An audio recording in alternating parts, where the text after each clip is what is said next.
धन्यवाद देते. आज दिनांक 26 जानेवारी 1950 रोजी आपल्या भारत देशाला संविधान लागू झालं. पण ते कशामुळे झालं हे आपल्याला माहीत असायला पाहिजे.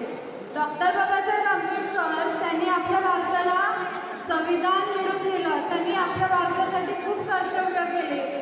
तेच नव्हे तर प्रत्येक भारतासाठी आपल्या भारतासाठी प्रत्येक थोर व्यक्तीने आपल्या भारतासाठी खूप कर्तव्य केले आहे. दिवस हा सोन्याचा, दिवस हा सोन्याचा, तुमच्या माझ्या अभिमानाचा, दिवस हा सोन्याचा, तुमच्या माझ्या अभिमानाचा आणि उत्साहाचा, दिवस हा आपल्या न्यायाचा, विजयाच्या प्रजासत्ताक दिनाच्या. सूर्याच्या सोनेरी किरणांची उजाडली प्रजासत्ताक दिनाची पहाट, सूर्याच्या किरणांनी उजाडली प्रजासत्ताक दिनाची वाट. भारत मातेला वंदन करते आणि मी करते आपल्या भाषणाला सुरुवात. आज दिनांक अधिक जन्माला आल्यापासून आपल्याला माहीत असतं की शिवाजी महाराज कोण होते, हे कोण होते, हे नेता होते, ते नेता होते, हे आपल्याला माहीत असतं. पण त्यांच्यातलं एखादी गुण आपल्यात आपण आणतो का, त्यांच्यासारखं आपण वागायला शिकतो का, हे आपल्याला माहीतच नसते. परंतु आपल्याला त्यांच्यामध्ये गुण नसेल, त्यांच्यामध्ये पण एखादी प्रजासुद्धा आपल्याला त्यांच्यातली आणायला हवी. आणि आपण बघतच असतो की भारत देश स्वतंत्र झाला, पण आपली भारत ही माता आहे. पण आपल्याला आपल्या भारतामध्ये किती स्त्री गुण हत्या होतात याकडे आपण लक्षच देत नाही. भारत आपण माता आहे म्हटल्यामुळे स्त्रियांना खूप आदर आणि सन्मान द्यायला हवा. तेव्हाच आपण कुठेतरी म्हणू की भारत आपला स्वातंत्र्य झाला आहे असं आपण म्हणू इच्छितो.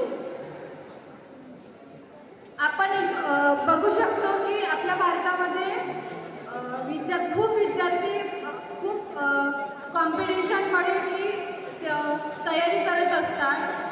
तर त्यांना अभ्यासाची खूप आवड असतात, कारण त्यांना पण असं वाटत असतं की कुठेतरी आपण समोर जायचा प्रयत्न केला पाहिजे. तर त्यांना कोणी नीटची तयारी करतात, कोणी कोणत्या अभ्यासाची तयारी करतात. तर त्यांना कोणत्या अडचणी भासू नये याकडे सुद्धा आपण लक्ष दिलं पाहिजे. आणि जर आपल्याला एखाद्या परीक्षेत किंवा अभ्यासामध्ये जर कमी मार्क्स मिळाले तर एकदा आपण प्रयत्न करायला हवा. सुसाईड केल्याने काय होणार, आपल्या जीवनाची सावधी जाणार. पण सुसाईड करूनही काही होणार नाही. प्रयत्न करत राहा, तुम्हाला फळ मिळणारच. प्रयत्नांना आपण आव्हान द्यायला हवं. त्यामुळेच एक माझ्या लक्षात आली थोडी एक पोएट्री.